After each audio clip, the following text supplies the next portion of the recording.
اعوذ باللہ من الشیطان الرجیم بسم اللہ الرحمن الرحیم وَلَوْ أَنَّا كَتَبْنَا عَلَيْهِمْ أَنِ اقْتُلُوا أَنفُسَكُمْ أَوِ اخْرُجُوا مِنْ دِيَارِكُمْ مَا فَعَلُوهُ إِلَّا قَلِيلٌ مِّنْهُمْ وَلَوْ أَنَّهُمْ فَعَلُوا مَا يُوعَظُونَ بِهِ لَكَانَ خَيْرًا لَّهُمْ وَأَشَدَّ تَثْبِيتًا وَإِذًا لَّآتَيْنَاهُمْ مِن لَّدُنَّا أَجْرًا عَظِيمًا وَلَهَدَيْنَاهُمْ صِرَاطًا مُّسْتَقِيمًا صدق اللہ العظیم۔ جیسا کہ میں عرض کر چکا ہوں کہ منافقین پر جو سب سے زیادہ بھاری تین چیزیں تھیں، ان میں سے سب سے پہلی اور عام طور پر اس کا صحیح اندازہ لوگوں کو نہیں ہے، وہ ہے اطاعت رسول۔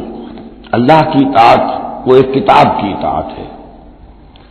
اللہ خود کوئی مشخص شخصیت کی حیثیت سے ہمارے سامنے موجود نہیں ہے، بالغیب۔ ہمارے لیے رسول کی اطاعت بھی اس وقت اسی درجے میں ہے۔ رسول شخصاً ہمارے سامنے موجود نہیں ہے، یہ انسٹیٹیوشن ہے، اللہ کی اطاعت، رسول کی اطاعت۔ لیکن یہ جان لیجئے کہ اس وقت کے لوگوں کے لیے حضور صرف ایک انسٹیٹیوشن نہیں تھے، ایک شخص بھی تھے، اور وہاں کے لوگوں کے رشتے بھی تھے حضور کے ساتھ۔ کوئی حضور کا خسر ہے، خسر باپ کی جگہ ہوتا ہے، کوئی حضور کا داماد ہے، کوئی حضور کی بیوی ہے، رشتے ہیں۔ اب ظاہر بات ہے کہ ان کے لیے یہ بھی بڑا مشکل ہوتا تھا کہ وہ فرق کر سکیں کہ کس وقت ہمارا کیا معاملہ محمد رسول اللہ کے ساتھ بحیثیت رسول ہو، اور کس وقت ایک شوہر کی حیثیت سے، یا ایک داماد کی حیثیت سے، یا ایک بھتیجے کی حیثیت سے، حضرت حمزہ کے جو بھتیجے ہیں۔ تو یہ تو معاملہ تھا مومنین صادقین کا، لیکن منافقین کا اس سے بڑھ کر معاملہ یہ تھا کہ ایک انسان کی اطاعت ہم کیوں کریں۔ اور یہی وہ چیز ہے کہ جو ایک فتنہ انکار سنت اور انکار حدیث کی اصل جڑ اور بنیاد ہے۔ اباہ کرتی ہے طبیعت، جیسے کہ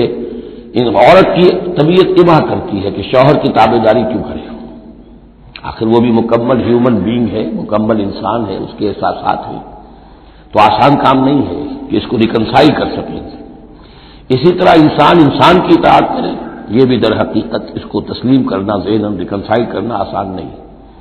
اور یہ چیز ظاہر بات ہے کہ جن کے دل میں یقین کھب جاتا تھا ان کے لیے آسان ہو جاتی تھی، جن کے دلوں میں یقین کی کمی تھی وہ پھر قدم قدم پر نوکنگ کرتی تھی، ان کی گاڑی چل نہیں پاتے تھے۔ اب فرمایا وَلَوْ أَنَّا كَتَبْنَا عَلَيْهِمْ، اگر ہم نے ان پر یہ فرض کر دیا ہوتا أَنِ اقْتُلُوا أَنفُسَكُمْ کہ قتل کرو اپنے آپ کو، أَوِ اخْرُجُوا مِن دِيَارِكُمْ یا نکلو اپنے گھروں سے، مَا فَعَلُوهُ إِلَّا قَلِيلٌ مِّنْهُمْ نہ کرتے یہ کام ان میں سے مگر سوائے چند کے۔ وَلَوْ أَنَّهُمْ فَعَلُوا مَا يُوعَظُونَ اور اگر وہ کرتے جس چیز کی کہ ان کو نصیحت کی جا رہی ہے، لَكَانَ خَيْرًا لَّهُمْ یہی ان کے لیے بہتر ہوتا، وَأَشَدَّ تَثْبِيتًا اور ان کی ثبات ایمان اور ثبات قلب اسی کے اندر ہوتی ہے۔ وَإِذًا لَّآتَيْنَاهُم مِّن لَّدُنَّا أَجْرًا عَظِيمًا اور اس صورت میں ہم انہیں اپنے پاس سے بہت بڑا اجر دیتے، وَلَهَدَيْنَاهُمْ صِرَاطًا مُّسْتَقِيمًا اور انہیں ہدایت فرما دیتے سیدھی راہ کی طرف۔ اس میں اکثر حضرات نے تو اس کو جو الفاظ ہیں ظاہری انہی پر محمول کیا ہے، اور اس میں بھی کوئی قباحت نہیں ہے، اللہ ہمارا خالق ہے، اگر اللہ حکم دے کہ اپنے آپ کو قتل کرو، خودکشی کرو تو ہمیں کرنی ہوگی، اگر اللہ ہمیں حکم دے اپنے گھروں سے نکل جاؤ تو نکلنا ہوگا۔ تو اس میں ایک اشارہ یہ ہو سکتا ہے کہ جیسے جو تاریخ بنی اسرائیل میں ہم دیکھ آئے ہیں، وہاں یہ تھا کہ جن لوگوں نے بچڑے کی پرستش کی تھی ان کو جو مرتد ہونے کی سزا دی گئی تھی اس کے لیے الفاظ یہی آئے تھے، اقتلوا انفسکم قتل کرو اپنے آپ کو۔ مراد یہ ہے کہ تم اپنے قبیلے کے ان لوگوں کو قتل کرو جنہوں نے اس گناہ کبیرہ کا ارتکاب کیا ہے۔ تو شاید چونکہ منافقین کا معاملہ چل رہا ہے، اور منافقین کے ساتھ اکثر و بیشتر ایسا ہوتا تھا کہ ان کے خاندان والے، رشتہ دار، ان کے گھرانے والے ان کے ساتھ شامل ہو جاتے تھے حمایت کے اندر، تو یہاں بتایا جا رہا ہے کہ بجائے اس کے کہ ان کی حمایت کرو، ہونا تو چاہیے اس کی بالکل برعکس، اور وہ یہ کہ تم اپنے اندر سے خود دیکھو کون ہیں کہ جو منافق ہیں، کہ جو اصل میں آستین کے سانپ ہیں۔ اگر اللہ تعالیٰ نے تمہیں حکم نہیں دیا ہے، اگر اللہ تعالیٰ یہ حکم بھی دے سکتا تھا کہ ہر قبیلہ، ہر گھرانہ اپنے ہاں کے منافقین کو خود قتل کرے، یہ تو حضرت عمر رضی اللہ تعالیٰ عنہ نے اپنی اس ایمان کی غیرت کے اندر، غیرت ایمانی کے اندر قتل کیا، اور اس پر انہیں غصہ آیا، اس لیے کہ بہرحال وہ ان کے اپنے خاندان کے لوگ تو نہیں تھے، لیکن یہ کہ اللہ تعالیٰ اگر یہ حکم دیتا تو یہ بھی تمہیں کرنا چاہیے تھا، لیکن یہ کہ اللہ کے علم میں ہے کہ تم میں سے بہت کم لوگ ہوتے کہ جو اس حکم کی تعبیر کر سکتے، اور اگر کل گزرتے ما یوعظون به لکان خیرا لهم واشد تثبیتا واذا لآتیناہم من لدنا اجرا عظیما ولہدیناہم صراطا مستقیما۔ اب اس کے بعد یہ کہا کہ رسول کے موضوع پر جو عظیم ترین آیت ہے قرآن کی وہ آ رہی ہے، وَمَن يُطِعِ اللَّهَ وَالرَّسُولَ، اور جو کوئی اطاعت کرے گا اللہ کی اور رسول کی صلی اللہ علیہ وسلم، فَأُولَٰئِكَ مَعَ الَّذِينَ أَنْعَمَ اللَّهُ عَلَيْهِمْ، تو یہ وہ لوگ ہوں گے جنہیں معیت حاصل ہوگی ان کی جن پر اللہ کا انعام ہوا، اور وہ کون ہیں؟ من النبیین والصدیقین والشہداء والصالحین، یعنی انبیاء کرام اور صدیقین اعظام اور شہداء کرام اور صالحین، وحسن اولئک رفیقا، اور یہ لوگ تو بہت ہی اچھے ہیں رفاقت کے لیے، یعنی اللہ اور اس کے رسول کی اطاعت کرنے والوں کا پھر شمار ان لوگوں کے زمرے میں ہوگا، وہ جو سورہ فاتحہ کے ضمن میں ہم نے دیکھا تھا کہ اہدنا الصراط المستقیم صراط الذین انعمت علیہم، وہ کون لوگ ہیں انعمت علیہم، اس کی تفسیر ہے یہ، فاولئک مع الذین انعم اللہ علیہم من النبیین والصدیقین والشہداء والصالحین، ایک بیس لائن ہے صالح مسلمان، ایک نیت مسلمان، دل میں خلوص کے ساتھ ایمان ہے، صالح ہے، حکم پر عمل کر رہا ہے، محرمات سے بچا ہوا ہے۔ اب اوپر اٹھے گا تو ایک اونچا درجہ ہے شہداء کا، اس سے بھی اونچا درجہ ہے صدیقین کا، اس سے بھی اونچا درجہ ہے انبیاء کا۔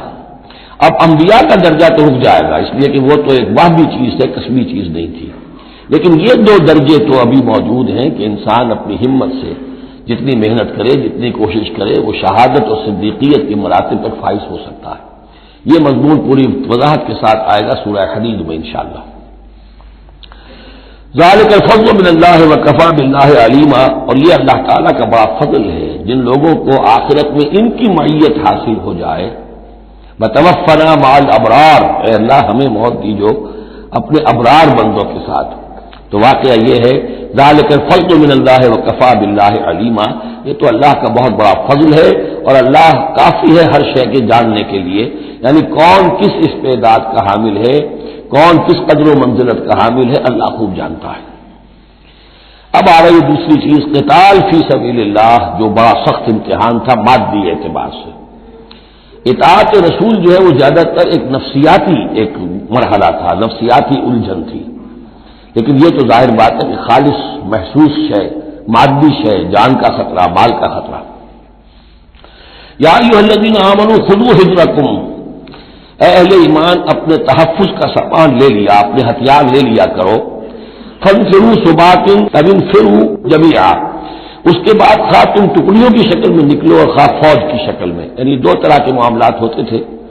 کبھی حضور صلی اللہ علیہ وسلم چھوٹے چھوٹے آپ گروپ بھیجتے تھے، جیسے کہ غزوہ بدر سے پہلے 8،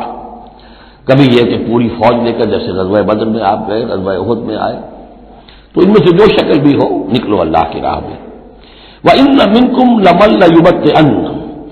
تم میں سے کچھ لوگ ایسے ہیں جو دیر لگا دیتے ہیں، تاخیر کرتے ہیں، حکم ہو گیا ہے نکلنا ہے، فلاں وقت ہے، کوچ ہوگا، اب وہ اس میں ڈھیل برت رہے ہیں، ابھی تیاری ہو رہی ہے، اور پھر بہانہ بنا دیں گے کہ بس ہم تیاری کر ہی رہے تھے، اب نکلنے ہی والے تھے، اور وہ منتظر رہتے ہیں کہ کوئی فیصلہ ہو چکے، تو اس وقت پھر ہم کہیں گے کہ ہم تو نکلنے والے تھے کہ یہ فیصلہ ہمیں پہنچ گیا کہ جنگ کا تو فیصلہ ہی ہو گیا۔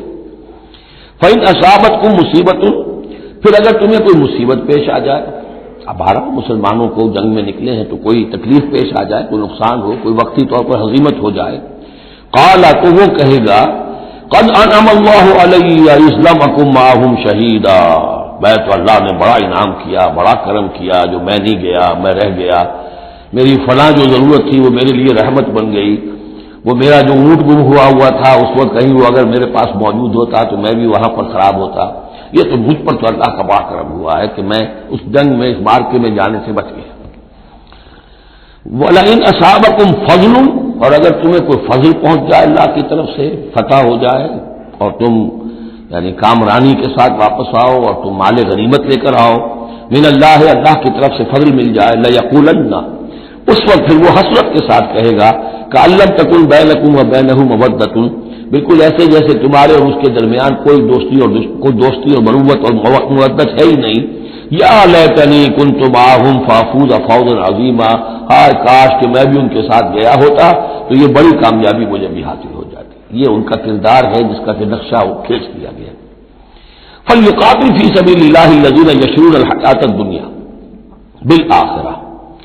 بس جو لوگ دنیا کی زندگی کو آخرت کے عوض فروخت کرنے کے لیے تیار ہیں انہیں لازماً قتال کرنا چاہیے اللہ کی راہ میں۔ فلیقاتل فی سبیل اللہ الذین یشرون الحیاۃ الدنیا بالآخرہ، جنہوں نے تو یہ طے کر لیا ہے کہ ہم نے آخرت قبول کی، دنیا ہم دیتے ہیں۔ اب ان کے لیے تو پھر کوئی اس میں ہچکچاہٹ نہیں ہونی چاہیے، اگر انہوں نے واقعی یہ سودا اللہ سے کیا ہے تو پھر یہ کہ انہیں تو اللہ کی راہ میں جنگ کے لیے نکلنا چاہیے۔ وَمَن يُقَاتِلْ فِي سَبِيلِ اللَّهِ، اور جو کوئی بھی اللہ کی راہ میں قتال کرے گا، فَيُقْتَلْ أَوْ يَغْلِبْ، اب دو ہی امکانات ہیں، وہ قتل ہو جائے یا غالب ہو جائے، فتح مند ہو کر واپس آئے یا وہیں شہید ہو جائے، فَسَوْفَ نُؤْتِيهِ أَجْرًا عَظِيمًا، دونوں حالتوں میں ہم انہیں بہت بڑا اجر عطا فرمائیں گے۔ وَمَا لَكُمْ لَا تُقَاتِلُونَ فِي سَبِيلِ اللَّهِ، اب یہ خاص طور پر جو خاص قتال کے لیے ترغیب دلائی جا رہی ہے وہ ایسے لوگوں کے لیے کہ جو مختلف علاقوں میں مسلمان تھے، کہ جو پھنسے ہوئے تھے، ان میں کمزور بھی تھے، ان میں خواتین بھی تھیں، بیمار بھی تھے، بوڑھے تھے، جو ایمان کو لے آئے لیکن یہ کہ وہ ہجرت کے قابل نہیں تھے، تو وہ اپنے اپنے علاقوں میں ہیں، اپنے اپنے قبائل میں ہیں، وہاں ان کے اوپر ظلم ہو رہا ہے، انہیں ستایا جا رہا ہے، انہیں مارا جا رہا ہے، پرسیکیوٹ کیا جا رہا ہے، تو خاص طور پر ان کی نصرت کے لیے نکلنا اور ان کو جان چھڑانا اور ان کو بچا کے لے کر آنا، یہ کام تو ایسا ہے کہ جس میں غیرت ایمانی کا بہت ہی شدید تقاضا ہے، اور میں تو سمجھتا ہوں کہ غیرت انسانی کا بھی تقاضا ہے۔ وَمَا لَكُمْ لَا تُقَاتِلُونَ فِي سَبِيلِ اللَّهِ، اور تمہیں کیا ہو گیا، کیوں قتال نہیں کرتے اللہ کی راہ میں، وَالْمُسْتَضْعَفِينَ، اور ان کمزور لوگوں کے لیے جو مغلوب بنا دیے گئے ہیں، من الرجال، مردوں میں سے، والنساء، اور عورتوں میں سے، والولدان، اور بچوں میں سے،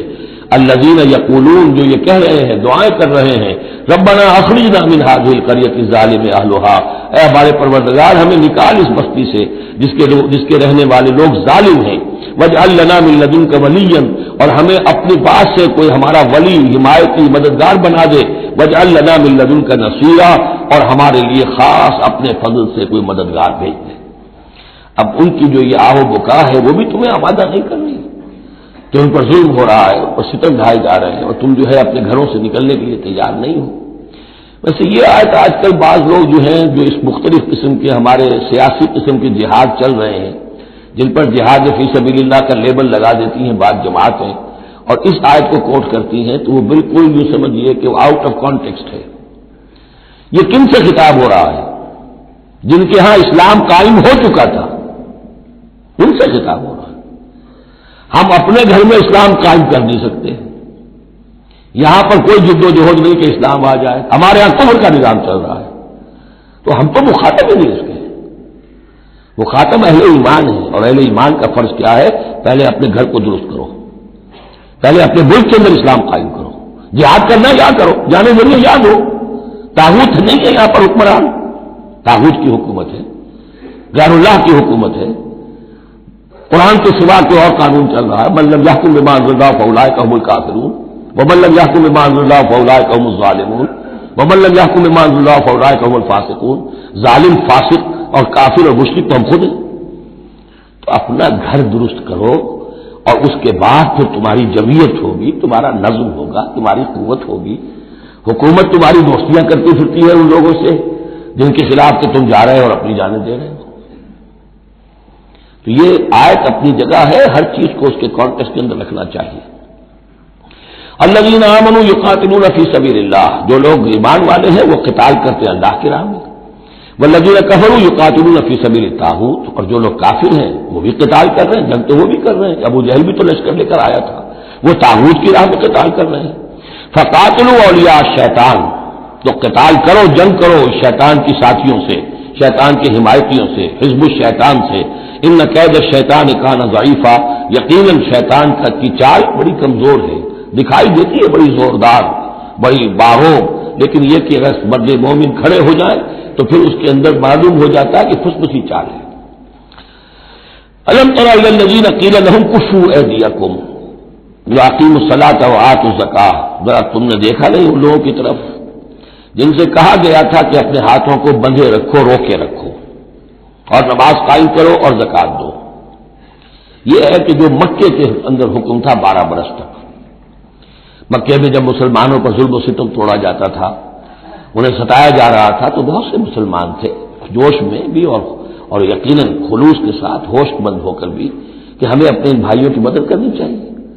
اب یہ سمیہ ہمارے سامنے جو ہے، جو کچھ ہو رہا ہے اس کے ساتھ ہماری نگاہوں کے سامنے، یاسر کے ساتھ جو کچھ ہو رہا ہے، حضور ہمیں اجازت دیجیے. آخر ہم جو ہے،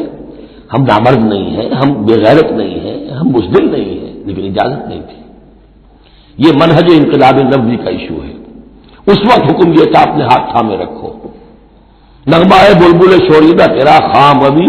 اپنے سینے میں اسے اور ذرا تھام ابھی، ایک وقت آئے گا تمہارے ہاتھ کھول دیے جائیں گے، ابھی کفو ایدیکم. لیکن یہاں سوال پیدا ہوتا ہے، الم تر الی الذین قیل لہم کفو ایدیکم، یہ فعل مجہول ہے، کہا کس نے تھا؟ مکی قرآن میں یہ آیت موجود نہیں ہے. وہاں بھی یہ حکم تھا محمد الرسول اللہ صلی اللہ علیہ وسلم کا، حضور نے روکا. یہ آیت تو اتر رہی ہے مدنی قرآن میں، سورہ نساء میں. تو معلوم ہوا کہ اس وقت بھی وہ حضور کا حکم تھا جس کو کہ اللہ نے وہ اون کیا ہے، اللہ کی طرف سے تھا. یہ تو وہی یہ جلی تو ہوتی ہے، وہی یہ خفی بھی ہوتی ہے. یا حضور کے جس اجتہاد کو اللہ تعالیٰ اس کو تقریر کہیں گے، جیسے حضور کی حدیث ہم کہتے ہیں ایک آپ کا قول ہے، ایک فعل ہے، ایک تقریر ہے. کوئی کام آپ کے سامنے کیا گیا، آپ نے اسے روکا نہیں، تو گویا کہ ایک طرح سے آپ کی طرف سے ریکگنیشن مل گئی کہ وہ بھی جائز ہے. یقیناً غلط ہوتا تو حضور روکتے تھے. اسی طرح اللہ تعالیٰ کی کتاب ہے، وحی جلی ہے، وہ آ رہی ہے، اور وحی خفی بھی ہے حضور کو جو آ جاتی ہے. اور ایک یہ کہ حضور خود اجتہاد کر رہے ہیں، اس کو اگر اللہ نے روکا نہیں تو وہ گویا اللہ کی تقریر ہو گئی، اور وہ بھی اللہ ہی کی طرف سے ہو گیا، اور وہ بھی گویا کہ اللہ نے اون کر لیا.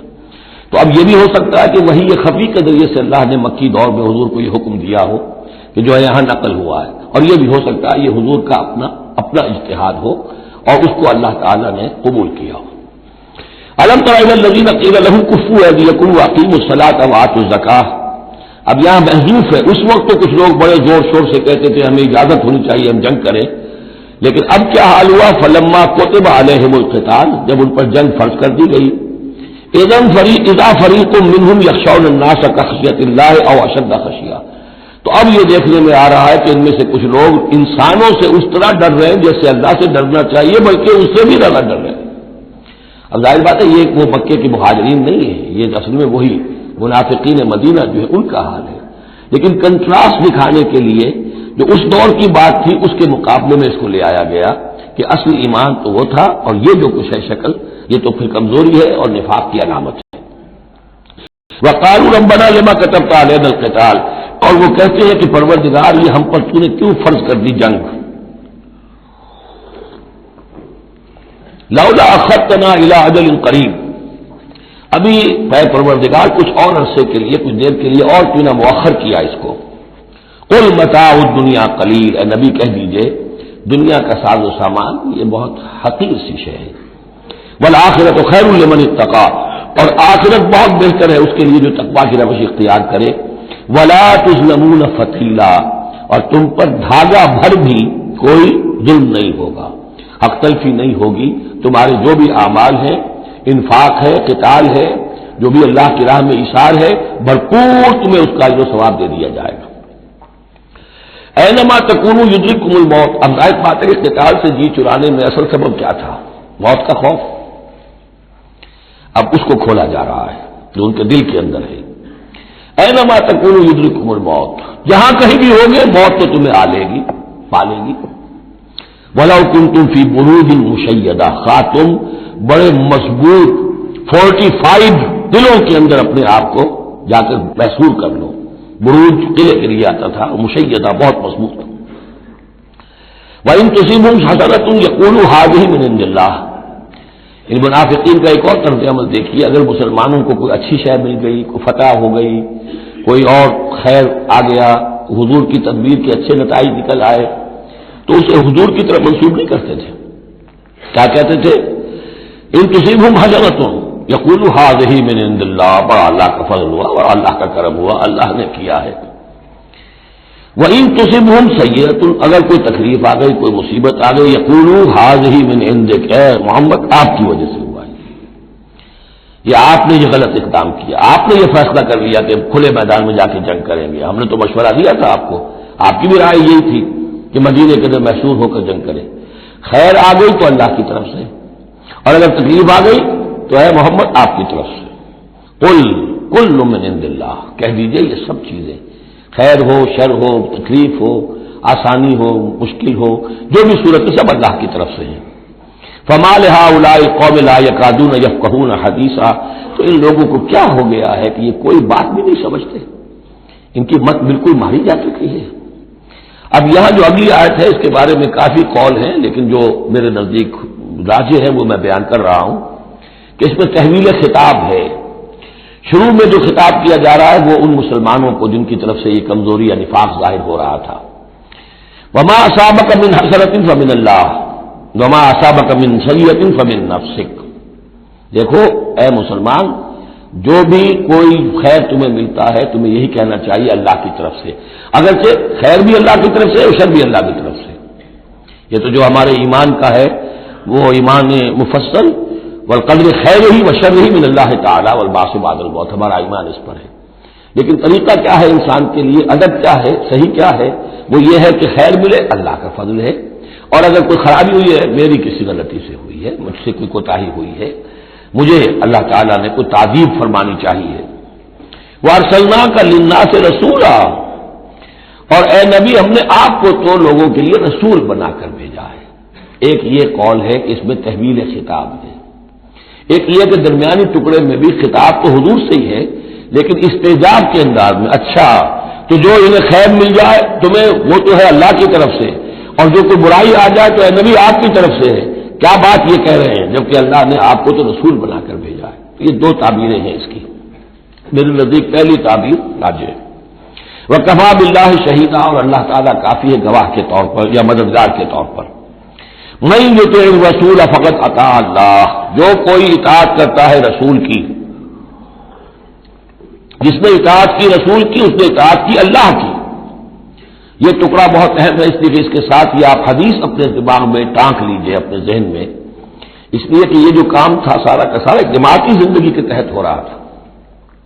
اور اس میں رسول جو ہے صلی اللہ علیہ وسلم وہ جنگ میں ہے تو کمانڈر ان چیف ہے، لیکن کمانڈر ان چیف کے ساتھ دوسرے چھوٹے کمانڈرز بھی تو ہوتے ہیں، میمنہ پر، میسرہ پر، قلب پر، عقب پر، ہر اول دستے پر کون ہے، لہذا چین ہے یہ اطاعت کی، سم اطاعت کی، کہ حضور نے فرمایا من اطاعنی فقد اطاع اللہ، وہ تو یہی بات آ گئی، من یطع الرسول فقد اطاع اللہ، من اطاعنی فقد اطاع اللہ ومن عصانی فقد عصى اللہ، جس نے میری اطاعت کی اللہ کی اطاعت کی، جس نے میری نافرمانی کی اللہ کی نافرمانی کی، ومن اطاع امیری فقد اطاعنی، جس نے میرے مقرر کردہ امیر کی اطاعت کی اس نے میری اطاعت کی، ومن عصى امیری فقد عصانی،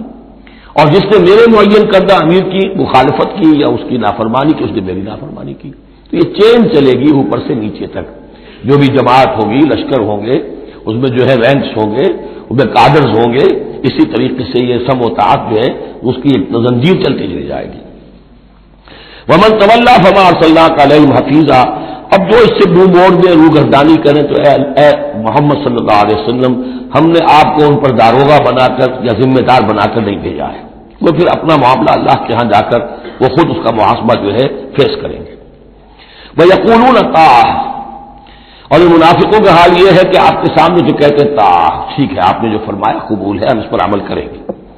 فَإِذَا بَرَزُوا مِنْ عِنْدِكَ، جب آپ کے پاس سے جاتے ہیں، بَيَّتَ طَائِفَةٌ مِّنْهُمْ غَيْرَ الَّذِي تَقُولُ، اور اب ان میں سے ایک گروہ جو ہے وہ جا کر ایسے مشورے آپس میں شروع کر دیتا ہے جو خلاف ہے اس کے جو وہ وہاں کہہ کر گئے ہیں، سامنے تو ہو گئی، بعد میں جا کر جو ہے رشا دوانی، سازش۔ واللہ یکتب ما یبیتون، اور اللہ لکھ رہا ہے، نامہ اعمال ان کا تیار ہو رہا ہے، وہ جو بھی مشورے کرتے ہیں۔ فاعرض عنہم، تو اے نبی ان سے اعراض کیجئے، ان کو دفع کیجئے، چشم پوشی کیجئے، یہ کوئی نقصان نہیں پہنچا سکیں گے۔ اس میں بھی مصلحت یہ ہے کہ ابھی ان کے خلاف اقدام کرنا خلاف مصلحت ہے، جیسے ایک دور میں فرمایا گیا کہ ابھی فاعفوا واصفحوا، ان یہودیوں کو ذرا ابھی ان کی شرارتوں پر نکیر نہ کیجئے، جو کہہ رہے ہیں صبر کیجئے، اس لیے کہ ابھی اسی کے اندر مصلحت ہے کہ ابھی یہ محاذ نہ کھولا جائے۔ اسی طرح ان کے بارے میں کہا کہ آرزنو، ابھی ذرا کچھ عرصے کے لیے، یہاں الفاظ تو نہیں ہے وہ عرصے کے لیے، لیکن نتیجے کے طور پر اس لیے کہ غزوہ تبوک کے بعد پھر حضور نے پر گرفت شروع کی، تو وقت آ گیا کہ اس کے بعد ان کے پردے چاک کر دیے گئے، جو پردے پڑے ہوئے تھے اب تک وہ پردے اٹھا دیے گئے تھے۔ فارغ عنہ وتوکل اللہ، اور آپ اللہ پر توکل کیجئے، وکفی باللہ وکیلا، اللہ کافی ہے سہارے کے طور پر، یعنی ان کی یہ ریشہ دوانیاں، ان کے یہ مشورے، ان کی یہ سازشیں، یہ سب جو ہے پادر ہوا ہے اور یہ سب نسیہ منسیہ ہو جائیں گی، آپ فکر نہ کیجئے۔ افلا یتدبرون القرآن، تو کیا یہ لوگ قرآن پر تدبر نہیں کرتے؟ پڑھتے تو ہیں، میں نے آپ سے کہا نمازیں تو وہ پڑھتے تھے، جو بھی منافق تھا اسے اس وقت نماز تو پڑھنی پڑتی تھی، مطلب تو مسلمان نہ مانا جاتا۔ آج تو مسلمان مانے جانے کے لیے نماز ضروری نہیں ہے، اس وقت تو ضروری تھی، بلکہ عبداللہ ابن ابی تو پہلی صف میں ہوتا تھا، اور جمعے کے روز تو خاص طور پر حضور کے خطبے سے پہلے کھڑا ہو جاتا تھا اور اعلان کرتا تھا، لوگوں توجہ سے سنو، یہ اللہ کے رسول ہیں، اپنی چودراہٹ کے اظہار کے لیے کہ میں یہاں کا چودھری ہوں۔ تو وہ نمازیں تو پڑھتے تھے، قرآن سنتے تھے، لیکن افلا یتدبرون القرآن، قرآن پر تدبر نہیں کرتے۔ یہ قرآن ان کے سروں پر سے گزر رہا ہے، یا ان کے ایک کان سے داخل ہو کر دوسرے کان سے نکل رہا ہے۔ وَلَوْ كَانَ مِنْ عِنْدِ غَيْرِ اللَّهِ، اگر یہ اللہ کے سوا کسی اور کے پاس سے آیا ہوتا، لَوَجَدُوا فِيهِ اخْتِلَافًا كَثِيرًا، تو اس میں بہت سے تضادات وہ پاتے۔ اس پر غور کرو گے، یہ بڑا مربوط کلام ہے، اس کا پورا فلسفہ جو ہے بہت منطقی طور پر مربوط ہے، اس کے اندر کہیں کوئی تضاد نہیں ہے۔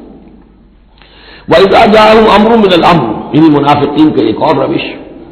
جب ان کے پاس کوئی خبر پہنچتی ہے کسی بات کی، من الامن اب الخوف، امن کے بارے میں یا خوف کے بارے میں، کہیں سے خبر آ گئی کہ فلاں قبیلہ چڑھائی کرنے کی تیاری کر رہا ہے، حملہ کرے گا، اذاعوا بہ، تو وہ اس کو پھیلا دیتے ہیں، نشر کر دیتے ہیں، عام کر دیتے ہیں، تاکہ لوگوں میں خوف اور ہراس پیدا ہو جائے۔ یہ اسی سے اذاع کا لفظ آج کل بنا ہوا ہے، ریڈیو کو، نشر کو، براڈ کاسٹنگ کے لیے یہ لفظ ہے عربی کا، جدید عربی کا، اذاعۃ الجمہوریۃ المتحدۃ العربیہ، یہ جو ریڈیو ہے، this radio of United Arab republic, یہ میں سنا کرتا تھا کبھی، شیخ عبدالباسط عبدالصمد کی قرات ہوا کرتی تھی مصر سے، تو وہ اذاعۃ الجمہوریۃ المتحدۃ العرب، تو یہ جو ہے وہ اذاع اب نشر کرنے کے لیے، اذاعوا بہ، وہ اس کو نشر کر دیتے ہیں۔ وَلَوْ رَدُّوهُ إِلَى الرَّسُولِ، اگر وہ اس کو لوٹاتے رسول کی جانب کہ حضور یہ خبر آئی ہے، اس طرح کی اطلاع آئی ہے، وَإِلَىٰ أُولِي الْأَمْرِ مِنْهُمْ، یا جو اور اولو الامر ہے، بہرحال اوس کے سردار ہیں، سعد بن عبادہ ہیں، ان تک بات پہنچا دیں، اس خزرج کے سردار، یا اوس کے سردار ہیں سعد بن معاذ، ان تک پہنچا دیں۔ اگر یہ کرتے لَعَلِمَهُ الَّذِينَ يَسْتَنبِطُونَهُ مِنْهُمْ، تو یہ بات ان لوگوں کے علم میں آتی جو اس کا استنباط کر سکتے، نتیجہ نکال سکتے، کتنی بات صحیح ہے، اس کا نتیجہ کیا نکل رہا ہے، ہمیں کیا قدم اٹھانا چاہیے۔ اور جب انہوں نے وہ خبر ایسے ہی جو ہے پھیلا دی، تو اس کا نتیجہ کیا ہوگا کہ لوگوں میں سراسیمگی پیدا ہو گئی، ایک فکر پیدا ہو گیا، جسے آپ کہتے ہیں دنیا میں ہو جاتا ہے، سنسنی سی پیدا ہو جاتی ہے۔ وَلَوْلَا فَضْلُ اللَّهِ عَلَيْكُمْ وَرَحْمَتُهُ، اور اگر اللہ کا فضل اور اس کی رحمت تمہارے شان میں حال نہ ہوتی، لَاتَّبَعْتُمُ الشَّيْطَانَ إِلَّا قَلِيلًا، تو تم سب کے سب شیطان ہی کی پیروی کرتے سوائے چند کے۔ فَقَاتِلْ فِي سَبِيلِ اللَّهِ، قتال کے ضمن میں غالباً میرے نزدیک قرآن مجید کی سخت ترین آیت یہ ہے، لیکن اس میں سختی لفظی نہیں ہے، معنوی ہے۔ فَقَاتِلْ فِي سَبِيلِ اللَّهِ، تو اے نبی آپ تو جنگ کریں اللہ کی راہ میں، لا تکلف الا نفسک، آپ پر کوئی ذمہ داری نہیں ہے سوائے اپنی ذات کے۔ وحرض المؤمنین، اہل ایمان کو جتنا بھی آپ اکسا سکے اکسا، اختیار تو نہیں، یعنی اگر کوئی اور نہیں نکلتا اکیلے نکلیے، جیسے کہ حضرت ابوبکر نے کہا بھی تھا، جب کہا گیا کہ مانعین زکوٰۃ کے معاملے میں نرمی کیجیے، کوئی بھی میرا ساتھ دے گا میں اکیلا جاؤں گا، یہ عظیمت۔ تو اے نبی آپ کو تو یہ کام کرنا، آپ کا تو فردی منصب ہی ہے، آپ کو ہم نے بھیجا اس لیے، هو الذی ارسل رسولہ بالہدی ودین الحق لیظہرہ علی الدین کلہ، آپ کو تو کرنا ہے۔ فقاتل فی سبیل اللہ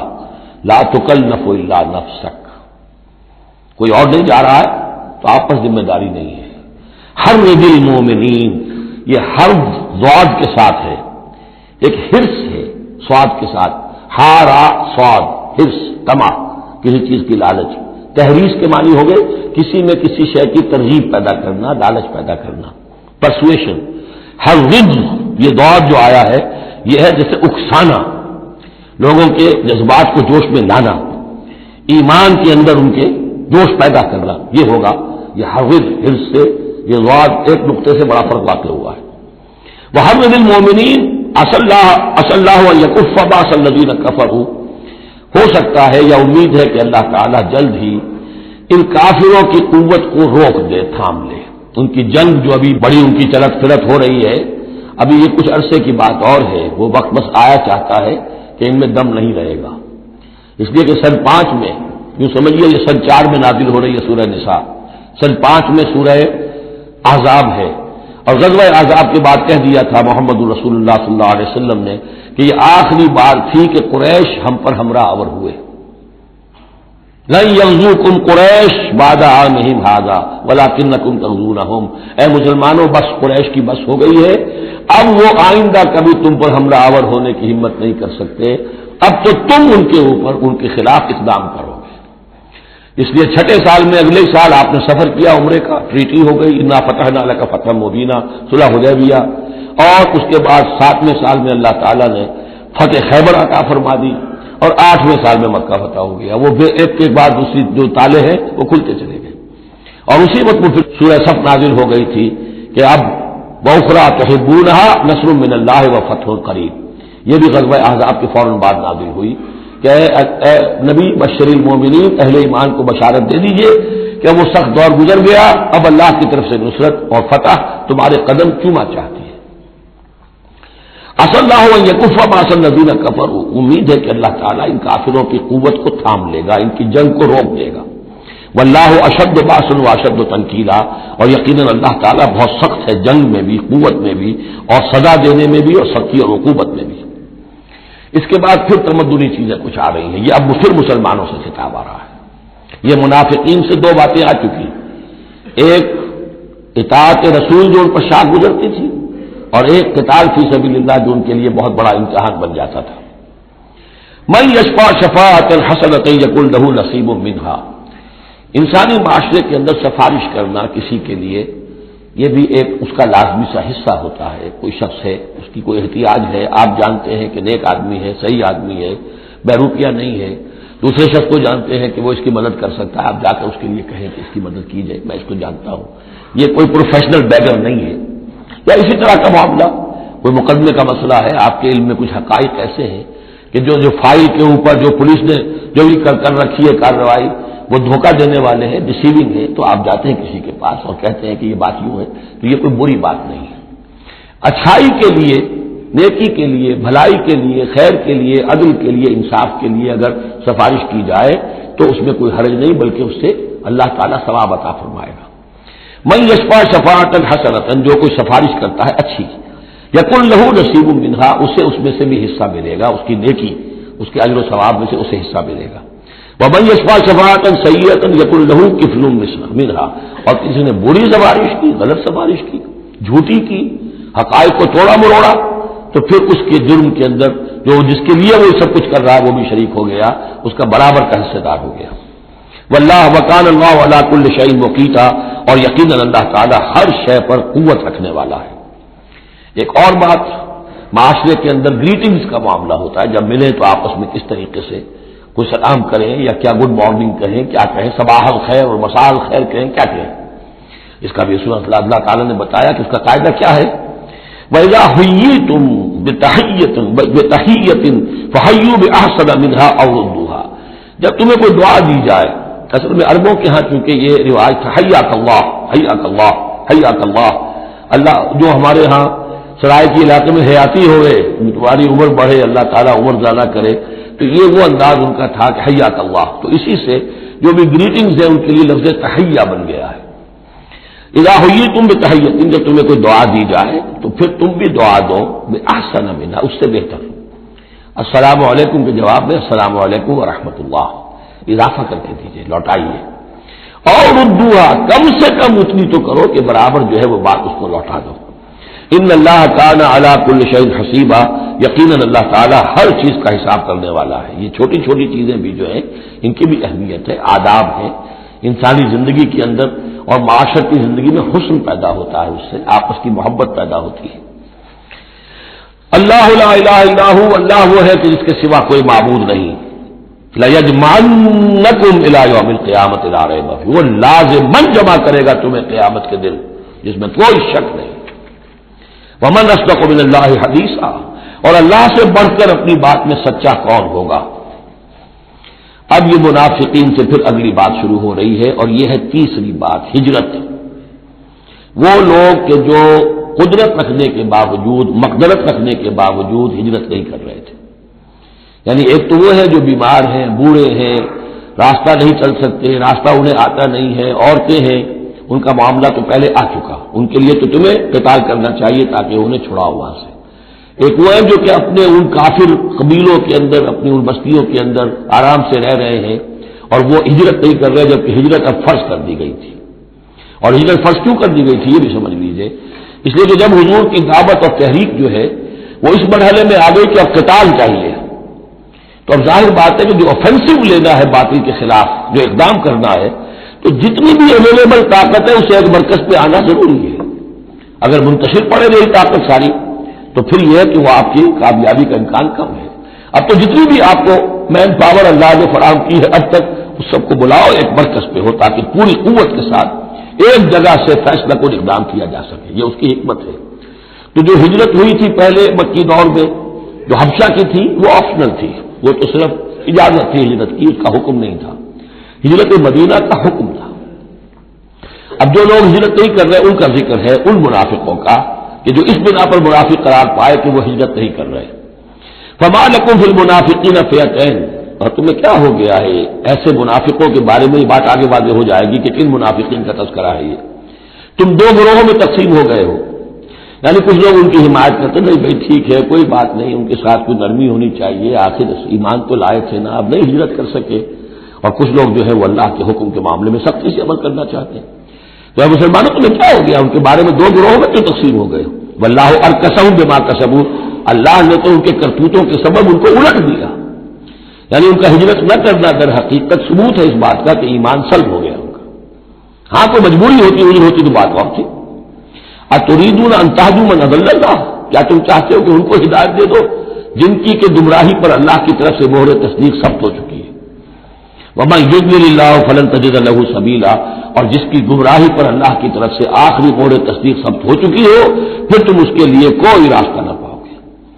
وَدُّوا لَوْ تَكْفُرُونَ كَمَا كَفَرُوا، یہ لوگ جو ان کے بارے میں نرمی کی باتیں کر رہے ہیں، بڑی چکنی چپڑی باتیں، یہ چاہتے ہیں کہ جیسے انہوں نے کفر کیا تم بھی کرو. فَتَكُونُونَ سَوَاءً، تاکہ تم برابر ہو جاؤ. بلی کی دم کٹ گئی، وہ چاہتی ہے سب بلیوں کی دمیں کٹ جائیں. فَلَا تَتَّخِذُوا مِنْهُمْ أَوْلِيَاءَ، تو اب ان کو اپنا دوست مت سمجھو، اپنا حمایتی مت جانو. حَتَّى يُهَاجِرُوا فِي سَبِيلِ اللَّهِ، جب تک کہ وہ ہجرت نہ کرے اللہ کی راہ میں. یہ گویا کہ اب لٹمس ٹیسٹ ہے ان کے ایمان کا. ہجرت نہیں کرتے تو گویا کہ مومن نہیں ہے، منافق. وَإِن تَوَلَّوْا، اور اگر وہ پیٹ موڑ لیں ہجرت نہ کریں، فَخُذُوهُمْ، پکڑو انہیں، وَاقْتُلُوهُمْ، قتل کرو انہیں، حیث وجدتموہ، جہاں پاؤ. یعنی پھر وہ کافروں کے حکم میں ہے چاہے وہ کلمہ پڑھتے ہوں، لیکن اگر ہجرت نہیں کر رہے ہیں، جو ہجرت فرض کر دی گئی ہے ان پر، اگر وہ نہیں کر رہے ہیں تو گویا کہ وہ کافروں کے حکم میں، اسی کے حکم میں انہیں پکڑو، قتل کرو جہاں پاؤ. وَلَا تَتَّخِذُوا مِنْهُمْ وَلِيًّا وَلَا نَصِيرًا، ان میں سے کسی کو بھی اپنا ولی اور مددگار مت بناؤ. إِلَّا الَّذِينَ يَصِلُونَ إِلَىٰ قَوْمٍ، اب اس میں استثناء ہے. ایک ایسے قبیلے میں اس قسم کے منافق مسلمان موجود ہیں کہ جن سے آپ کی صلح ہے، قبیلے کی صلح ہے، تو ظاہر بات ہے کہ اس صلح کو وہ صلح ان کو بھی کور کر رہی ہے جو اس میں ہے منافق. إِلَّا الَّذِينَ يَصِلُونَ إِلَىٰ قَوْمٍ بَيْنَكُمْ وَبَيْنَهُم مِّيثَاقٌ، سوائے ان کے کہ جن کا تعلق ہو ایک ایسی قوم سے، ایسے قبیلے سے کہ جن کے اور تمہارے درمیان کوئی معاہدہ ہے. اور یا دوسری شکل کیا ہے، اور جاؤکم حسرت صدورہم، یا ایسے لوگ بھی ہوتے تھے جو آئے تمہارے پاس اور ان کے دل جو ہیں بڑے تھوڑے ہو گئے ہیں، تنگ ہو گئے ہیں، ان یقاتلوکم اور یقاتلوا قومہم، ان میں اتنی جرأت نہیں رہی ہے کہ وہ آپ کے ساتھ ہو کر اپنی قوم کے خلاف لڑے یا اپنی قوم کے ساتھ ہو کر آپ کے خلاف لڑے. مسلمانوں اب چونکہ انسانی معاشرے میں ہر سطح کے لوگ ہوتے ہیں اور ہر حال میں رہے ہیں، ہر دور میں رہے، ہر دور میں رہیں گے، تو یہ گویا کہ تو مینول آف ریولیوشن ہے، ریولیوشنری اسٹرگل کے اندر اس طرح کی سچویشن آئیں گی، ہر قسم کے انسان ہوں گے۔ کچھ ایسے کمزور لوگ تھے وہ کہتے تھے بھائی ہمارے لیے لڑنا بڑھنا مشکل نہیں ہے، نہ مشکل ہے، نہ تو ہم اپنی قوم کے ساتھ ہو کر مسلمانوں سے لڑیں گے، نہ مسلمانوں کے ساتھ ہو کر اپنی قوم سے لڑیں گے۔ ان کے بارے میں بھی کہا کہ ان کو بھی دفاع کرو، ان کو بھی قتل نہ کرو، ان کو بھی چھوڑ دو، ان کی بھی جاں بخشی کرو۔ تو دو استثناء آ رہے ہیں، ایک تو استثناء کن سے ہے کہ جن کے ساتھ، جن کے قبیلے کے ساتھ تمہارا معاہدہ ہے اس کے منافقین کے اوپر وہ حکم نہیں آئے گا خذوہم وقتلوہم حیث ثقفتموہم کہ انہیں پکڑو اور قتل کرو جہاں پاؤ۔ دوسرے وہ ہے کہ جو یہ کہہ دیں کہ حضور ہمیں بس یہ قبول کر لیجئے، ہم نہ آپ کے ساتھ ہو کر اپنے قوم سے لڑ سکتے ہیں، یہ ہمت ہمارے اندر نہیں ہے، نہ یہ ہے کہ ہم وعدہ کرتے ہیں کہ آپ کے خلاف اپنی قوم کی کبھی مدد کریں گے۔ تو فرمایا وَلَوْ شَاءَ اللَّهُ،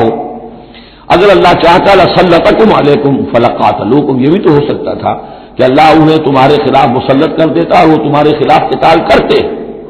فَإِنِ اعْتَزَلُوكُمْ فَلَمْ يُقَاتِلُوكُمْ، اب اگر انہوں نے تمہیں چھوڑ دیا اور تم سے جنگ نہیں کر رہے ہیں، وَأَلْقَوْا إِلَيْكُمُ السَّلَامَ، اور تمہاری طرف وہ صلح پیش کر رہے ہیں، فَمَا جَعَلَ اللَّهُ لَكُمْ عَلَيْهِمْ سَبِيلًا، تو ایسے لوگوں کے خلاف اقدام کرنے کی اللہ نے تمہیں اجازت نہیں دی ہے۔ تو سمجھتے جائیے اس بات کو کہ جو منافق ہے ان میں سے عام قاعدہ یہ ہے کہ اب جو بھی اقدام ان کے خلاف ہوگا انہیں پکڑو اور قتل کرو، کافروں کے حکم میں ہے اگر وہ ہجرت نہیں کر رہے۔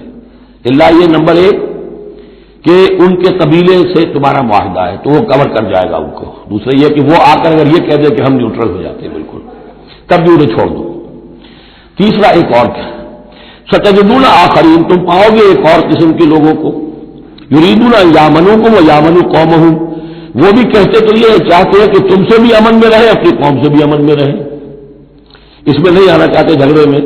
کلما ردوا الی الفتنۃ ارکسوا فیہا، لیکن جب کہیں کوئی آزمائش کا وقت آتا ہے تو وہ اس کے اندر اونھے ہو جاتے ہیں، جب دیکھتے ہیں کہ ہماری قوم کا پلڑا بھاری ہے تو مسلمانوں کے ساتھ جو ہے وہ جنگ کرنے کے لیے بھی تیار ہو جاتے ہیں کہ اب تو فتح ہماری ہونے والی ہے تو مال غنیمت میں سے ہمیں بھی حصہ مل جائے گا۔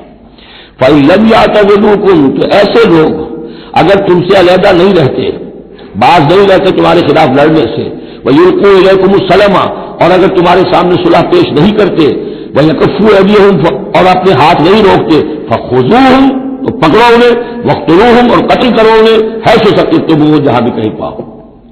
یعنی اگر غداری انہوں نے کہی ہے، ایک وعدہ کیا تھا اس کے خلاف کیا ہے، تو پھر یہ وہ جو امان تھی وہ ختم ہو گئی۔ اولئک جعلنا لکم علیہم سلطانا مبینا، ایسے لوگوں کے خلاف ہم نے تمہیں سند اور قوت عطا کر دی ہے کہ تم اس کے خلاف کھلا اقدام کر سکتے ہو۔ اب ایک اور معاشرتی مسئلہ آ رہا ہے، کیونکہ یہ جو اب چل رہی تھی، یوں سمجھیے نا کہ پورے عرب کے اندر اب تو بھٹی دہک گئی ہے، جنگیں ہو رہی ہیں، جگہ جگہ ہو رہی ہیں، مارکے ہو رہے ہیں۔ ہمارے پاس تاریخ میں جو لکھے آئے ہیں سیرت میں تو بڑے بڑے مارکے ہیں جن میں کہ حضور شریک رہے، لیکن یہ کہ یہ تو ایک چومکھی سی جنگ تھی جو چل رہی تھی مسلمان۔ اس سے آپ کو اندازہ ہو رہا ہے ان آیات سے کہ اصل سچویشن جو ہے وہاں کی سوشل سچویشن اور ٹرائبل جو ان کا معاشرہ تھا اس میں کیا کیا پرابلمس تھے۔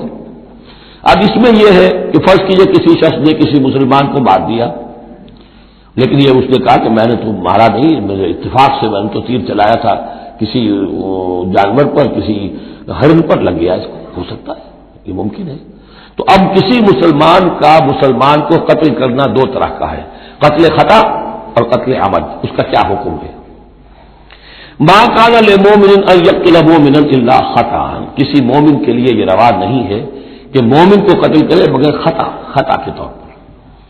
نشانہ چوک گیا، کسی کو جان لگا، اب گاڑی ہے ایکسیڈنٹ ہو گیا، آپ چلا رہے تھے، کوئی اس کے نیچے آ گیا مر گیا، آپ تو اسے مارنا نہیں چاہتے تھے، چنانچہ سعودی عرب میں یہ بھی اسی بد کے تحت یہ فیصلے ہوتے ہیں اس کے ایکسیڈنٹس کے، اس قانون قتل خطا کے تحت۔ وہ قانون کیا ہے؟ ومن قتل مومنا خطا، اور جو شخص کسی مومن کو قتل کر دے قتل خطا غلطی سے، فتحریر رقبۃ مومنۃ، تو ایک مسلمان غلام کی گردن کا آزاد کرانا، ودیۃ مسلمۃ الی اہلہ، اور دیت خون بہا اس مقتول کا اس کے گھر والوں کو ادا کرنا لازم ہے، الا ان یصدقوا، الا یہ کہ وہ معاف کر دیں، خون بہا دینا ہوگا۔ یعنی قتل خطا کے بدلے میں آپ قتل نہیں کریں گے، قتل عمد کی جزا میں قتل ہے، لیکن یہ کہ قتل خطا میں قتل نہیں ہوگا۔ قتل کی جگہ کیا ہوگا؟ ایک تو خوب بہا، اور نمبر 2 یہ کہ یہ جو گناہ ہو گیا تم سے سرزد، اس کے لیے وہ گناہ کے اثر کو ختم کرنے کے لیے اللہ نے ایک حق اپنا رکھ دیا کہ ایک غلام کو آزاد کرو۔ فَإِن كَانَ مِن قَوْمٍ عَدُوٍّ لَكُمْ، اور اگر وہ مسلمان تھا ایک ایسے قبیلے سے کہ جو تمہارا دشمن قبیلہ ہے، تھا مسلمان اور تمہارے ہاتھوں مارا گیا ہے غلطی سے، وَهُوَ مُؤْمِنٌ، تھا وہ خود مومن، فَتَحْرِيرُ رَقَبَةٍ مُؤْمِنَةٍ، تو پھر صرف ایک مسلمان آزاد کا ایک گردن چھڑا دینا کافی ہوگا، کیونکہ کافر قبیلے کا آدمی تھا، اب اس کو اگر دیت دی جائے گی تو کافر کو پہنچ گئی، وہ تو اس کے گھر والے کافر ہیں، دیت یہاں معاف ہو گئی، لیکن یہ ہے کہ اس کو جو ایک غلام کو آزاد کرنا جو اللہ کا حق تھا وہ برقرار رہے گا۔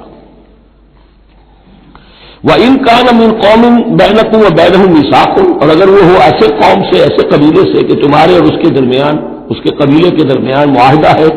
فَدِيَةٌ مُسَلَّمَةٌ، تو پھر وہی حکم آ جائے گا کہ دیت بھی دینی پڑے گی، حوالے کرنی ہوگی، الی اہلہ، اس کے گھر والوں کی طرف، اس کے وارثوں کو، وتحریر رقبۃ مؤمنہ، اور ایک مومن کی گردن، ایک مومن جو ہے کہ جو مومن غلام ہو اس کا آزاد کرنا بھی ہوگا۔ فمن لم یجد،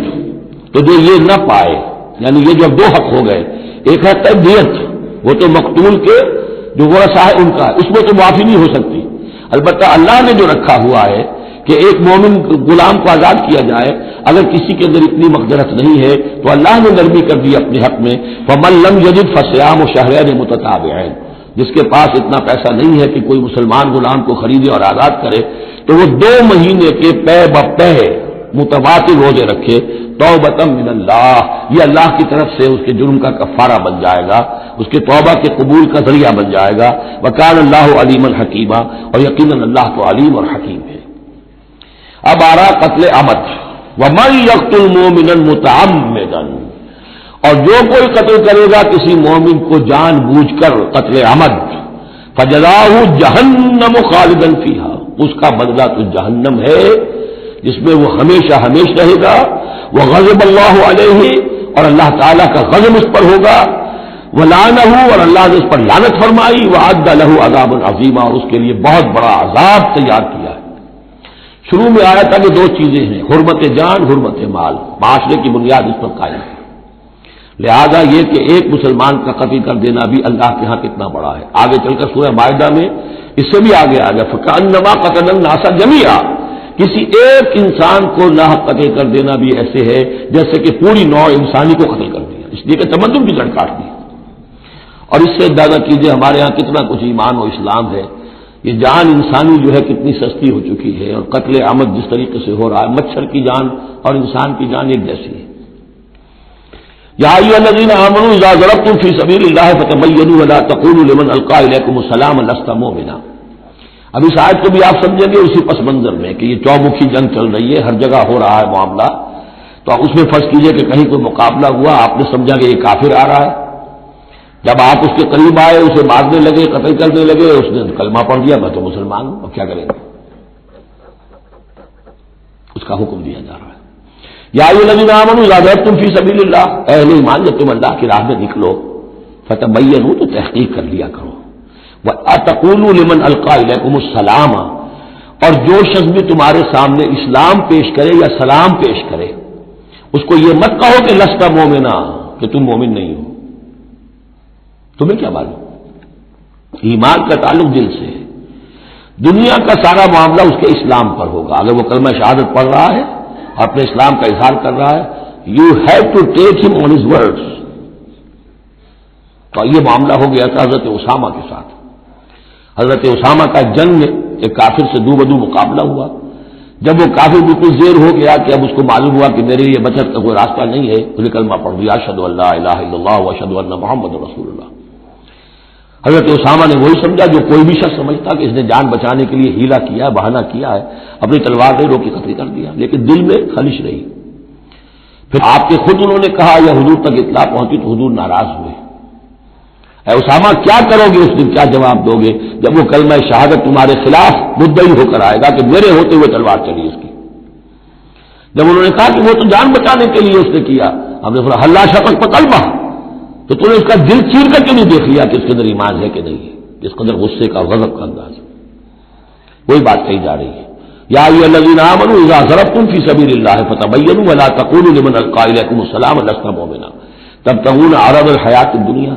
دیکھو تم دنیا کا سامان چاہتے ہو کہ اس کے پاس کوئی مال ہے، ہم اسے کافر قرار دیں، قتل کریں، مال غنیمت لے لیں گے. فعند اللہ مغانم کثیرہ، دل تھوڑا نہ کرو، اللہ کے ہاں بڑی غنیمتیں تمہارے لیے ہیں، تمہارے لیے بڑی بڑی مملکتوں کی غنیمتیں آنے والی ہیں. ان چھوٹی چھوٹی چیزوں کا اور اس کے اوپر اتنی حدود اللہ جو ہے اس سے آزادی نہ برتو. کذالک کنتم من قبل، دیکھو تم خود بھی تو پہلے ایسے ہی تھے، آخر ایک دور تم پر بھی تو گزرا ہے، تم سب بھی تو نو مسلم ہی ہو. ایک وقت میں تو تم میں سے ہر شخص کافر ہی تھا نا، مشرک تھا. کذالک کنتم من قبل، تو اتنی سمجھ لینا اللہ نے آپ کو توفیق دے دی، اللہ نے کلمہ شہادت آپ کو عطا کر دیا، رسول کی دعوت و تبلیغ سے بہرہ مند ہونے کی توفیق دے دی، اللہ کا انعام مانو. لیکن یہ کہ اس طریقے سے لوگوں کے اس معاملے میں اتنی سخت روش اختیار نہ کرو. فمن اللہ علیکم، تو اللہ تعالیٰ نے تم پر بڑا احسان فرمایا ہے. فتبینوا، تو دیکھو تحقیق کر لیا کرو. ان اللہ کان بما تعملون خبیرا، اور جو کچھ تم کر رہے ہو اللہ اس سے باخبر ہے. لا يستوي القاعدون من المؤمنین غیر اولی الضرر والمجاہدون فی سبیل اللہ باموالہم وانفسہم. اس آیہ مبارکہ میں جہاد کا لفظ بمعنی قتال ہے. جہاں تک جہاد کا تعلق ہے وہ تو مومن ہر وقت کر رہا ہے، دعوت و تبلیغ بھی جہاد ہے، اپنے نفس کے خلاف بھی جہاد ہے. المجاہد من جاہد نفسہ، بلکہ پوچھا گیا ای الجہاد افضل یا رسول اللہ، آپ نے فرمایا تو جاہد نفسہ کا فی طاعت اللہ، اپنے نفس کے خلاف جہاد کرو، اسے اللہ کا مطیع بناؤ، یہ بھی جہاد ہے. تو جہاد کے بہت سے گوشے ہیں، لیکن قتال آخری منزل قتال ہے. اور یہ بھی ان تین جوڑوں میں سے ہے کہ جو ایک دوسرے کی جگہ پر الفاظ آ جاتے ہیں، مومن و مسلم، نبی اور رسول، جہاد اور قتال. لا يستوي القاعدون من المؤمنین، برابر نہیں ہے اہل ایمان میں سے بیٹھ رہنے والے، یعنی جو کہ قتال فی سبیل اللہ کے لیے نہیں نکلتے. غیر اولی الضرر، جبکہ ان کو کوئی عذر نہیں ہے. اگر کوئی اندھا ہے اور وہ نہیں نکل رہا، کوئی حرج نہیں. کوئی لنگڑا ہے چل نہیں سکتا ہے، وہ نہیں نکلتا، کوئی حرج نہیں، یہ بعد میں آ جائے گا. لیکن جن کو کوئی ایسا عذر نہیں ہے پھر وہ بیٹھے رہے. اور یہ بھی نوٹ کر لیجئے کہ نفیر عام پہلی مرتبہ ہوئی ہے صرف غزوہ تبوک میں سن 9 ہجری میں جا کر. اس سے پہلے پرسویشن تھی، نکلو اللہ کے راہ میں، نکلو اللہ کے راہ میں، نکلو اللہ کے راہ میں. لازم ہر ایک کے لیے نہیں تھا. قتال فی سبیل اللہ آپشنل تھا، لہذا اس کے اوپر کسی سے نکیر بھی نہیں ہوتی تھی. نہیں گیا کوئی، نہیں گیا ٹھیک ہے. لیکن پھر یہ کہ جو غزوہ تبوک میں نہیں گئے ان سے ایکسپلینیشن کال کی گئی، ان کو سزائیں بھی دی گئی وغیرہ وغیرہ. تو اب چونکہ آپشنل تھا لہذا وہاں پر یہ تو نہیں کہا جا سکتا تھا کہ اب ان کو پکڑو اور ان کو سزا دو، لیکن یہ بتایا جا رہا ہے. اس لیے ہر وہ بالمؤمنین کا لفظ آیا تھا کہ آپ پوری طرح اکسائیے، ان کو آبادہ کیجیے. لیکن ظاہر بات ہے کہ یہ اس میں ابھی آپشن ہے. لیکن برابر نہیں ہے وہ لوگ جو بیٹھ رہے ہیں اور جنہیں کوئی عذر نہیں. والمجاہدون فی سبیل اللہ باموالہم وانفسہم، اور وہ لوگ جو اللہ کی راہ میں جہاد کے لیے، قتال کے لیے نکلے ہیں اپنی جانوں اور مال کے ساتھ. فضل اللہ المجاہدین باموالہم وانفسہم علی القاعدین درجہ، اللہ نے فضیلت دی ہے مجاہدین کو جو اپنے مال اور جان سے جہاد کرنے والے ہیں، بیٹھ رہنے والوں پر ایک بہت بڑا درجہ. درجہ یہ جو تنکیر آئی ہے برائے تفصیل ہے، بہت بڑا درجہ. وَكُلًّا وَعَدَ اللَّهُ الْحُسْنَىٰ، اور چونکہ یہ فرض نہیں، نفیر عام نہیں، لہذا فرمایا گیا سب کے لیے اللہ کی طرف سے اچھا وعدہ ہے. جو نہیں نکلا چونکہ ابھی وہ فرض ہے نہیں، لازم کیا نہیں گیا ہے، تو ان کے لیے بھی اللہ تعالیٰ کی طرف سے، اگر انہوں نے اتنی ہمت نہیں کی ہے، وہ کمتر مقام پر قانے ہو گئے تو ٹھیک ہے، لیکن اللہ تعالیٰ کی طرف سے ان کے اوپر کوئی گرفت نہیں ہوگی. وَكُلًّا وَعَدَ اللَّهُ الْحُسْنَىٰ وَفَضَّلَ اللَّهُ الْمُجَاهِدِينَ عَلَى الْقَاعِدِينَ أَجْرًا عَظِيمًا، لیکن فضیلت دی ہے اللہ تعالیٰ نے مجاہدین کو بیٹھ رہنے والوں پر اجر عظیم. درجات منہ ومغفرۃ ورحمہ، یہ درجات ہوں گے اللہ کی طرف سے اور اس کی طرف سے مغفرت اور رحمت. وکان اللہ غفور الرحیم، اور یقیناً اللہ تعالیٰ غفور الرحیم ہے. ان الذین توفاهم الملائکۃ ظالمی انفسہم، اب یہ آ گئے وہ لوگ کہ جو عذر کے بغیر وہ ہجرت نہیں کر رہے تھے، اپنے گھروں میں بیٹھے ہوئے اپنی قوم میں یا مکے میں. ان الذین توفاهم الملائکۃ ظالمی انفسہم، یقیناً وہ لوگ کہ جو وفات دیں گے انہیں فرشتے اس حال میں کہ وہ اپنی جانوں پر ظلم کر رہے تھے. یعنی ہجرت نہیں کی تھی انہوں نے، رسول کے حکم کی اطاعت نہیں کی تھی، آخر موت تو آنی ہے۔ تو جب فرشتے ان کی روح قبض کرتے ہیں، قالوا فیما کنتم، تو وہ ان سے کہتے ہیں یا کہیں گے یہ آپ کس حال میں تھے؟ آپ نے ایمان کا دعویٰ کیا، محمد رسول اللہ نے ہجرت کا حکم دیا، کیا ہوا آپ کو؟ کیوں آپ نے ہجرت نہیں کی؟ قالوا كنا مستضعفين في الارض، تو وہ کہیں گے ہمیں دبا لیا تھا لوگوں نے، ہم مجبور ہو گئے تھے، کیا کریں، ہم معذور تھے۔ قالوا الم تكن ارض الله واسعة، وہ فرشتے کہیں گے کیا اللہ کی زمین واسع نہیں ہے، وسیع نہیں ہے، کھلی نہیں ہے، کشادہ نہیں ہے؟ فتهاجروا فيها، کہ تم اس میں ہجرت کرتے۔ فاولئک مأواهم جہنم، تو یہ وہ لوگ ہیں جن کا ٹھکانہ جہنم ہے، وساءت مصیرا، اور وہ بہت بری جگہ ہے ٹھہرنے کی۔ الا المستضعفین من الرجال، ہاں ایسے لوگ جو واقعتاً جن کو اب چینز پہنا دی گئی ہو، زنجیروں میں جکڑ کر جن کو کہ گھروں میں رکھا گیا، ان کا معاملہ ہو رہا ہے کہ جنہیں دبا دیا گیا ہو۔ مستضعفین من الرجال والنساء، اور عورتیں، ان کے لیے تنہا سفر کرنا، ایسے بھی عورتیں تھیں جن تنہا ہجرت کی ہے، لیکن ہر ایک کے لیے تو نہیں۔ والولدان، اور بچے، لا یستطیعون حیلۃ، کہ نہ ان کے پاس کوئی تدبیر ہے، ولا یہتدون سبیلا، نہ وہ راستہ جانتے ہیں۔ فاولئک عسى الله ان يعفو عنهم، یہ وہ لوگ ہیں کہ اللہ تعالیٰ ان کو معاف فرمائے گا۔ اگر عذر تھا، مجبوری تھی، نہیں جا سکتے تھے، بچے ہیں، عورتیں، ان کے لیے کہا گیا تھا کہ ان کے لیے قتال فی سبیل اللہ کرو، انہیں جا کے چھڑاؤ۔ لیکن جو لوگ بغیر عذر کے وہاں بیٹھے ہوئے ہیں وہ منافق ہیں کٹر، ان سے تمہارا کوئی تعلق نہیں جب تک کہ وہ ہجرت نہ کرے، بلکہ وہ قتال کے معاملے میں بالکل کفار کے برابر ہے۔ الا المستضعفین من الرجال والنساء والولدان لا يستطيعون حیلۃ ولا يهتدون سبیلا فاولئک عسى الله ان يعفو عنهم وكان الله عفوا غفورا، اور اللہ تعالیٰ بخشنے والا اور معاف فرمانے والا ہے۔ ومن يهاجر في سبيل الله، اور جو کوئی ہجرت کرے گا اللہ کی راہ میں، یجد فی الارض مراغما کثیرا وسعا، وہ زمین میں پائے گا کشادگی بہت بڑی اور وسعت۔ ان ارضی واسعۃ فإیایا فاعبدون، سورہ عنکبوت میں آپ پڑھیں گے، میری زمین بڑی کشادہ ہے، اگر یہاں اللہ کی بندگی نہیں کر سکتے تو کہیں اور چلے جاؤ۔ ومن یہاجر فی سبیل اللہ یجد فی الارض مراغما کثیرا وسعا ومن یخرج من بیتہ مہاجرا، اور اس کے ساتھ ساتھ یہ بھی سمجھ لو جو شخص اپنے گھر سے نکل کھڑا ہوا ہجرت کے لیے الی اللہ ورسولہ، اللہ اور اس کے رسول کی طرف، دولت کے لیے نہیں۔ یہ حدیث نبوی جو ہے کہ ایک شخص وہ ہے جو ہجرت کرتا ہے کسی عورت سے نکاح کے لیے، ایک شخص وہ ہے جو دولت کے لیے کرتا ہے، وہ نہیں۔ فہجرتہم الی ما ہاجر الیہ، اس کی ہجرت ان کو شمار ہوگی۔ جس نے اللہ اور اس کے رسول کی طرف ہجرت کی خلوص نیت کے ساتھ، گھر سے نکل کھڑا ہوا، ثم یدرکہ الموت، پھر اسے موت نے آ لیا، وہ نہیں پہنچ سکا مدینہ منورہ، حضور کے قدموں تک رسائی نہیں ہو سکی، بمصطفیٰ برسا فی شراکتی ہمعوش، اس تک نہیں ہو سکا، فقد وقع اجرہ علی اللہ، تو اس کا اجر اللہ کے ذمے ثابت ہو گیا۔ یعنی وہ نیت کر کے نکل آیا خلوص نیت کے ساتھ، اللہ اور اس کے رسول کے حکم سمجھ کر وہ نکل آیا ہے، دارالہجرت تک نہیں پہنچ پایا، درمیانی میں کہیں اس کی موت واقع ہو گئی، فقد وقع اجرہ علی اللہ، اللہ کے ذمے اس کا اجر جو ہے وہ اللہ کے ذمے ثابت ہے۔ وکان اللہ غفور الرحیم، اور یقیناً اللہ تعالیٰ غفور ہے، بخشنے والا، اور رحیم ہے، رحم فرمانے والا۔ بارک اللہ لی ولکم فی القرآن العظیم ونفعنی وإیاکم بالآیات والذکر الحکیم۔